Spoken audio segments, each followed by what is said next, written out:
Na onda constante de lançamentos de filmes de super-heróis, uma coisa é certa: este é um momento que aparenta estar longe do declínio. Boa parte da força que esses trabalhos ganharam nas últimas 2 décadas se deve, sobretudo, ao reforço positivo que os fãs das histórias em quadrinhos devotam a essas adaptações cinematográficas. E mesmo as pessoas que não são fãs, de certo modo conseguem se projetar de uma forma ou de outra a partir das narrativas envolvendo essas incríveis figuras. Mas, ainda que esses super-humanos possuem aptidões magníficas, suas fraquezas também são uma outra dimensão das suas constituições em si. E nada mais interessante do que analisarmos algumas nuances de uma das personagens mais icônicas das histórias em quadrinhos, como a Mulher Maravilha.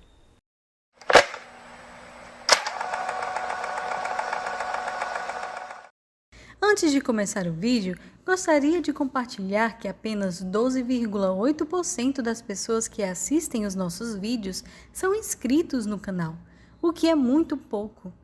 Então fiquem à vontade para se inscrever, que é grátis, e você ainda ajuda no crescimento desse canal.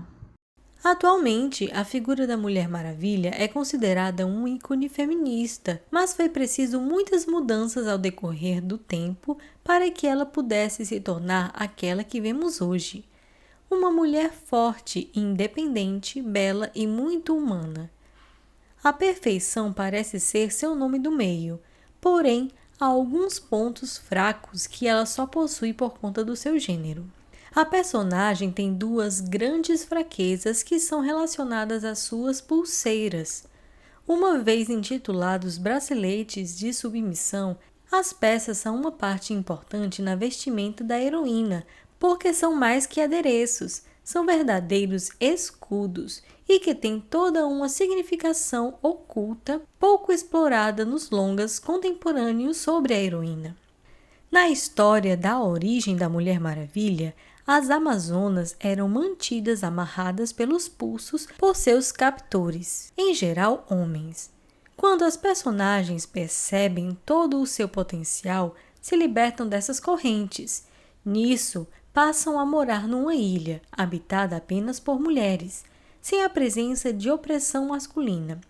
Porém, os braceletes ainda seriam usados para lembrá-las de que permitir o poder do homem sobre elas seria desistir das suas reais potencialidades, a sua independência. Muitos também dizem que essas pulseiras também servem como inibidores de energia, uma vez que elas mantêm os poderes de Diana em um nível administrável. Se deixar de usá-las, a jovem pode se tornar incontrolável. No outro caso, se forem retiradas, amarradas ou quebradas por um homem, ela perderia todos os seus superpoderes, algo semelhante à Kryptonita com o super-homem. Porém, nas versões atuais, a heroína tem fraquezas menos visíveis, pois ao mesmo tempo que ela pode sofrer lesões de armas perfurantes, uma outra das suas fraquezas, ela possui certo nível de resistência, não tendo nenhuma fraqueza conveniente que barre os seus poderes. Refletindo sobre aspectos da origem deste incrível personagem, podemos entender que suas fraquezas intrínsecas surgem de seus próprios poderes, uma vez que é da dimensão da sua própria força que o peso das suas responsabilidades são medidas. A Mulher Maravilha torna-se, assim, uma prisioneira das suas próprias aptidões, da força que lhe define como uma verdadeira super-heroína. E o outro lado dessa potência pode ser lida a partir do aspecto da sua imensurável solidão, um estado esse que pode ser algo verdadeiramente enlouquecedor. Porém, ela não pode abdicar dos seus poderes, pois eles são inerentes ao seu ser.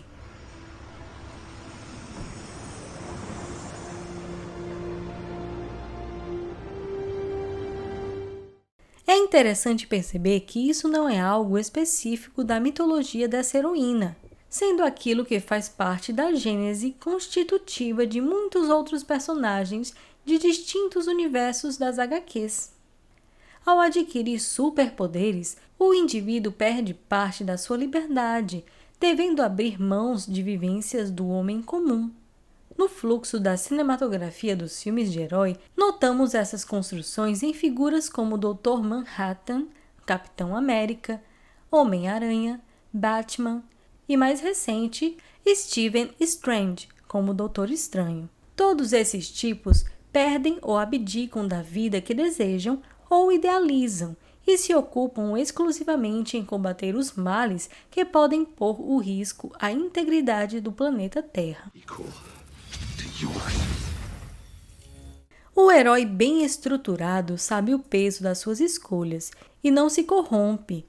Em Mulher Maravilha, 1984, por exemplo, Diana consegue seu grande amor de volta, apesar dos momentos felizes retomados ao lado de Steve Trevor. A responsabilidade adquire um peso dado a esse momento sem retorno, o que faz com que a heroína tenha de abrir mão de uma vida comum em função de ter que salvar o mundo do caos ao que está imerso em determinado ponto da história. A grande heroína, assim como muitos personagens do filme de Patty Jenkins, deixa-se envolver por uma falsa felicidade, mas consegue perceber que toda a situação não passaria de uma ilusão. Isso deixa explícito as qualidades humanas dessa supermulher. Traços esses que se assemelham aos de pessoas comuns, duais e errantes.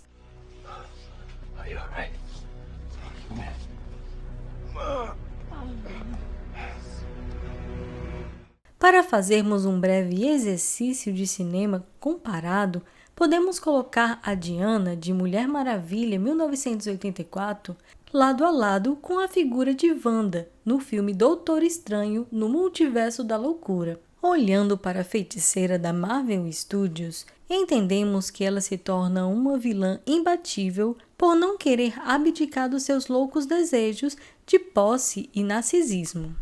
Uma fixação que inclusive opera dentro de uma desvirtuada ordem patriarcal que define as mulheres como do lar.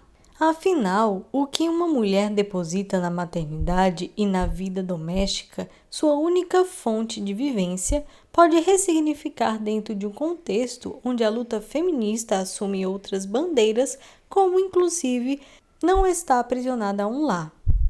Dentro do filme de Sam Raimi, ela se aliena completamente e não percebe o quanto a sua insana jornada prejudica a ordem daquele universo ou multiverso que seja. Ainda que encarnando uma poderosa bruxa, sendo praticamente uma figura imbatível, uma espécie de mistura entre o demônio de Sharon Williams, de A Morte do Demônio, e Carrie, do clássico horror de Brian De Palma.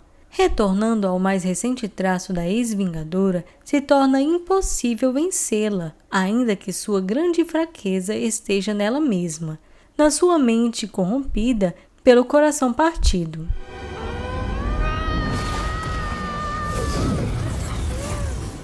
É na capacidade de lidar e entender as suas fragilidades que o herói pode ser definido. Essa é uma característica determinada não pela inexistência das falhas, mas pelo poder de que esse arquétipo tem de transformar esse traço em uma outra coisa. Por isso que os melhores personagens passam a ser aqueles que deixam aparecer as suas imperfeições, que deixam a luz da consciência iluminá-las, para que a verdade prevaleça. Mesmo aqueles detentores de uma forma maior e imbatível precisam estar dentro desses parâmetros, pois existe um público do outro lado que acompanha e se assemelha nele e que precisa entender que ser imperfeito não é um sinal de fraqueza. Ninguém consegue ser forte o tempo todo. O que não se pode admitir é deixar que essas falhas se sobressaiam às qualidades. A metáfora dos conceitos das leis da física se aplicam bem aqui, porque nela entendemos que a escuridão é apenas a ausência da luz. Mas e você? Assim como Diana já teve que desapegar de algum desejo, ou estão mais para Wanda e sua incapacidade de lidar bem com seus traumas? Comente aqui no vídeo, eu irei gostar muito de saber.